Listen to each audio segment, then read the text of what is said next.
안녕하세요. 그녀의 북살롱 미셸입니다. 네, 오늘은 법정 스님의 글을 한 편 읽어 드릴 거예요. 제목이 덜 쓰고 덜 버리기. 딱 제 마음과 일치하는 그런 글이지 싶습니다. 읽어 드릴게요. 땅에서 넘어진 자 땅을 딛고 일어선다 라는 옛말이 있다. 요즘 쓰레기 종량제를 지켜보면서 이 말이 문득 떠올랐다. 사람이 만들어낸 쓰레기 때문에 사람 자신이 치여 죽을 판이니 어떻게 하겠는가? 해답은 쓰레기를 줄이는 수밖에 없다. 인간은 생태계적인 순환에서 벗어날 수 없다. 우리들 인간의 행위가 곧 우리 환경에 직접적인 영향을 미치게 되고 그 행위는 결과로 우리에게 되돌아온다. 이런 현상이 인과 법칙이요 우주의 조화다. 야생동물은 자신들이 몸담고 사는 둥지나 환경을 결코 더럽히지 않는다. 문명하고 개화했다는 사람들만이 자기네의 생활 환경을 허물고 더럽힌다. 일찍이 농경사회에서는 쓰레기란 것이 없었다. 논밭에서 나온 것은 다시 논밭으로 되돌려 비료의 기능을 했다. 산업사회의 화학제품과 공업제품이 땅과 지하수를 더럽히고 우리 삶에 위협을 가하고 있다. 언젠가 광릉수목원에 갔더니 우리가 함부로 버리는 쓰레기의 썩는 기간을 다음과 같이 명시하고 있었다.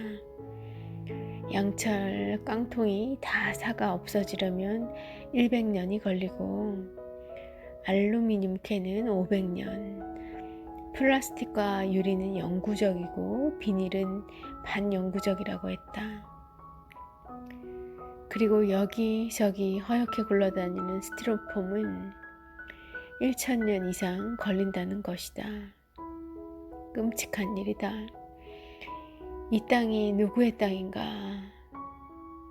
우리들의 할아버지와 할머니들, 그 이전부터 조상 대대로 물려 내려온 땅이다. 또한 우리 후손들이 오래오래 대를 이어 살아가야 할 삶의 터전이다. 그런데 이 땅이 우리 시대에 와서 말할 수 없이 더럽혀지고 허물어지고 있다는 것은 현재의 우리들 삶 자체가 온전하지 못하다는 증거다.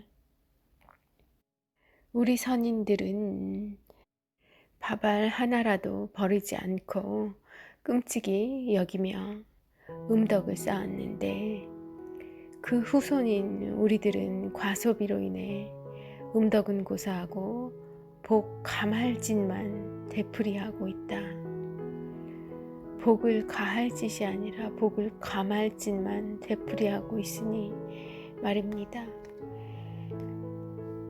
저는 요새 플라스틱을 쓰지 않는 그런 저 혼자만의 운동을 하고 있다는 말씀은 이전 팟캐스트에서 드린 적 있는 것 같아요. 그 생각을 그렇게 실천을 해야겠다는 생각을 하고 주위를 둘러보면 오히려 그 생각을 하기 전보다 근심, 걱정이 더 많아지더라고요. 왜냐하면 사태의 심각성이 더 눈에 들어오는 거예요. 이건 정말 심각하구나. 그저 빵을 빵집에서 집으로 딜리버리 할 뿐인데 그것도 스스로 그 거리에 무엇 그리 과포장이 필요한가? 왜 또 저런 플라스틱 용기에 샌드위치를 넣어 팔아야 되나? 자기 몸은 소중해서 샐러드로 웰빙을 한다고 하면서 왜 자연에는 해가 되는 그런 플라스틱 용기와 플라스틱 포크와 을 사용하는 데는, 그런 것에 담아서 파는 데는 조금의 주저함이나 망설임도 없는가. 그 이쁜 용기를 자랑하는, 잘된 패킹을 자랑하는 그런 광고들을 보면 광고만 봐도 마음이 아프더라고요, 저는. 그런데 오늘 세상에 이걸 본 거죠. 양철 깡통 100년, 알루미늄 캔 500년, 플라스틱 영구적, 유리 영구적, 비닐 반영구적, 스티로폼 1000년 이상. 정말 어떻게 살아야 될까요?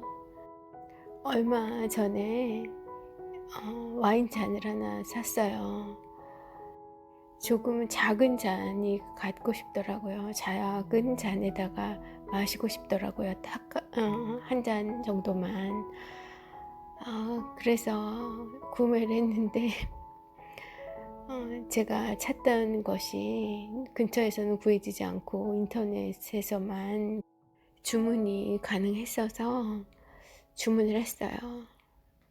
그런데 왔어요. 와인잔이.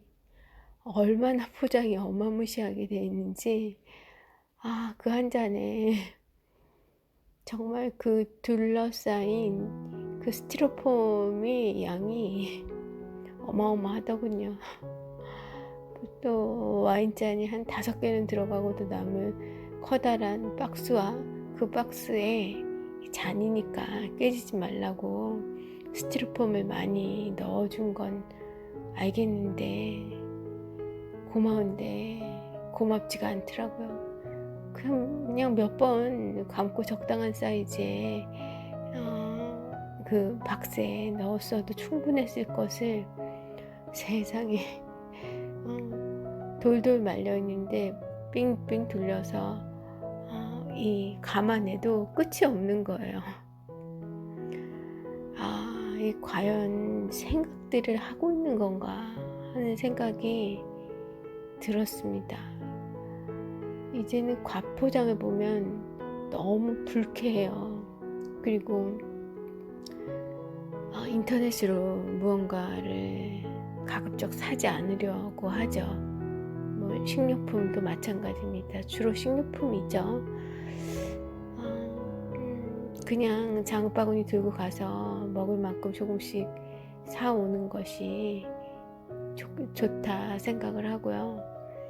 포장이 과한 제품들, 과하지 않더라도 그냥 선택할 수 있다면 무조건 1번이 플라스틱 용기에 들어있지 않은 것을 택하고 있는 저를 발견하게 됩니다. 그리고 저도 나날이 강도가 세지고 있어요.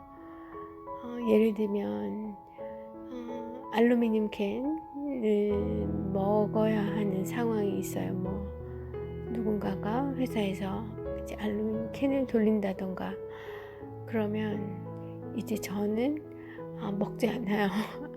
알루미늄 캔에 든 무언가는 사실 그 내용물이 몸에 안 좋다 생각해서 안 먹는 것이 아니라 그 용기를 사용하는 고작 그 좋지도 않을 그것을 먹느라고 그 자연을 그렇게 내가 해야 하는 짓을 하여야 할까 하는 생각이 들더라고요. 많이 컸죠, 그죠? 여러분도 동참하시면 어떨까요?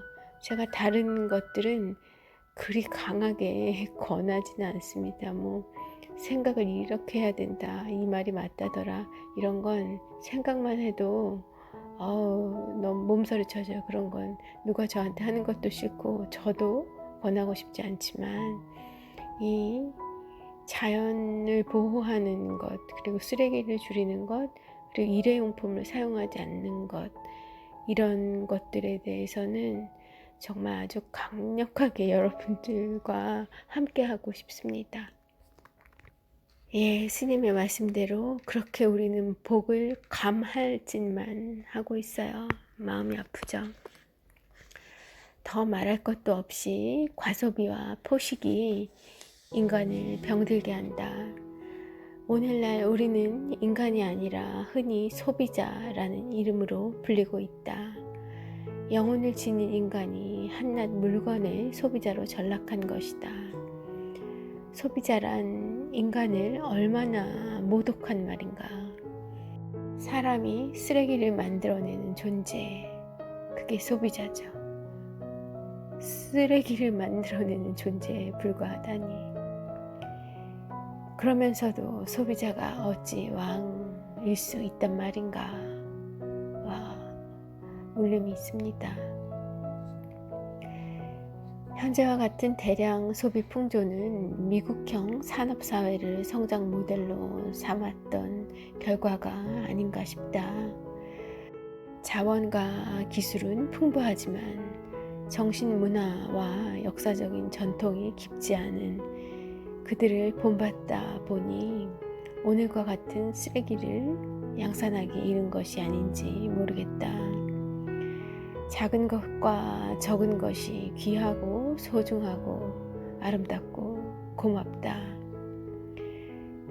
귀하게 여길 줄 알고 소중하게 여길 줄 알고 아름답게 여길 줄 알며 또한 감사하게 여길 줄 아는 데서 맑은 기쁨이 솟는다.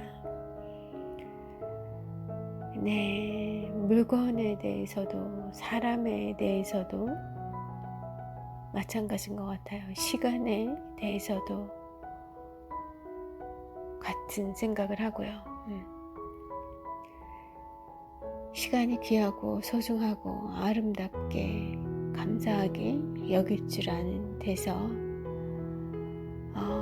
에너지가 생겨나죠. 물건을 새로 사들이고 한동안 지니고 쓰다가 시들해지면 내다 버리는 이런 순환에 갇혀있는 한 맑고 투명한 마음의 평온은 결코 얻을 수 없다.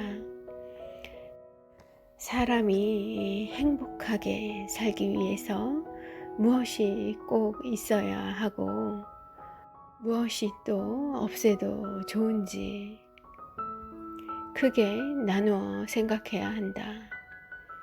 사람이 사람답게 살려면 먼저 자신부터 억제할 줄 알아야 한다. 자신의 처지와 분수도 모르고 소유욕에 사로잡히게 되면 그 욕망의 좁은 공간에 갇혀 정신의 문이 열리지 않는다. 쓰레기를 만들어내는 소비자가 되지 않으려면 우선 그럴듯한 광고에 속지 말아야 한다. 광고는 단순히 상품의 선전이 아니라 우리들의 욕구를 충동질한다. 엄청난 연구를, 소비자 연구를 해서 광고가 만들어지는 만큼 우리는 그 유혹을 쉬 뿌리치기 어렵습니다. 제 경우엔 요사이는 무조건 회피하는 방식으로 그 욕구로부터 도망가고 있어요. 무조건 그냥 광고를 다 보지 않는 거죠. 우선 TV를 보지 않고 유튜브로 강연을 많이 듣지만 그 멤버십을 구매해서 광고를 안 보고 볼 수 있는 방법을 선택하고요. 그렇게 나름대로 노력을 하지만 사실 너무나 많은 도처에 광고가 도사리고 있어서 우리들의 욕구를 충동질합니다. 산업사회의 생산자는 소비자가 필요한 물건을 만들어낸다기보다는 필요한 물건이 아니라 소비자의 욕구와 욕망을 자극하는 물건들을 만들어낸다. 소비자는 결국 생산자에 의해서 조작당하고 유도된다. 이때 소비자의 욕망을 자극하는 역할을 담당하는 것이 바로 광고다. 광고의 그럴듯한 단어들에 현혹되지 말라. 그 속을 들여다보고 그 안에 어떤 알맹이와 함정이 들어있는지 냉정하게 살펴보아야 한다. 정신을 바짝 차리고 자신의 처지와 분수에 눈을 돌려 곰곰이 생각한 끝에 신중하게 선택해야 한다. 한때 기분이나 충동에 휘말리게 되면 그러면 우리들 자신이 마침내 쓰레기가 되고 만다. 소유물은 우리가 그것을 소유하는 이상으로 우리들 자신을 소유해 버린다. 그러니 필요에 따라 살아야지 욕망에 따라 살지는 말아야 한다. 욕망과 필요의 차이를 분별할 수 있어야 한다. 행복의 척도는 필요한 것을 얼마나 많이 가지고 있느냐에 있지 않다. 행복의 척도는 우리에게 없어도 좋을 불필요한 것으로부터 우리가 얼마만큼 홀가분해져 있느냐에 따라 행복의 문이 열린다. 불필요한 것으로부터 얼마만큼 홀가분해져 있느냐. 하나가 필요할 때 둘을 가지려 하지 말라. 일상적인 경험을 통해서 익히 체험하고 있듯이 둘을 갖게 되면 그 하나의 소중함마저 잃게 된다. 가수요는 허욕에서 싹튼다. 모자랄까봐 미리 걱정하는 그 마음이 바로 모자람 아니겠는가. 내 수양의 모자람, 내 인격의 모자람, 내 덕성의 모자람, 이런 것들이겠죠. 지금까지 집 안에 사들인 물건들을 한번 둘러보라. 으아, 전 죽을 것 같아요. 쓰지도 않고 한쪽 구석에 놓아둔 물건이 얼마나 많은가. 우리들이 쓰고 있는 모든 물건은 이 지구상에 한정된 자원의 일부라는 사실을 명심해야 한다. 이 자원은 조상으로부터 물려받은 것이므로 후손에게 물려줄 인류 공유의 자원이다. 우리가 보다 인간다운 삶을 이루려면 될 수 있는 한 생활용품을 적게 사용하면서 간소하게 살아야 한다. 일회용품을 사용하지 않으면서 간소하게 조금 불편하게 살아야 한다 라고 미셸이 문장 추가해 봅니다. 덜 쓰고 덜 버리는 그 길, 이 길밖에 다른 길은 없다. 땅에서 넘어진 자 땅을 딛고 일어선다. 네, 오늘은 여기까지 하겠습니다. 네, 오늘 하늘도 구름으로 가득 메워져 있습니다. 어두운 먹구름으로요. 자연의 반격, 자연의 눈물이 하염없이 내리고 있는 것 같은 요즘이에요. 이 시기를 국가적으로도 사회적으로도 잘 넘겨야 할 것 같다는 생각을 하고요. 그리고 우리 일상에서 우리가 자연과 더불어 이 지구를 함께 사용하는 입장에서 그간에 우리가 무지하게 아주 비덕성스럽게 나만 편하자고 이 자연과 지구를 너무나 못살게 굴어온 것에 대한 큰 반성과 그것으로부터 벗어나는 삶 쪽으로 건너가는 다른 우리들로 다른 라이프 스타일로 건너가는 그런 계기들을 우리가 일상 속에서 각자 만들어내야 되지 않을까 하는 생각을 합니다. 날은 흐리고 또 비가 많이 쏟아질 수 있겠지만 좋은 금요일 되시길 바랄게요. 저는 내일 또 좋은 책으로 찾아오겠습니다.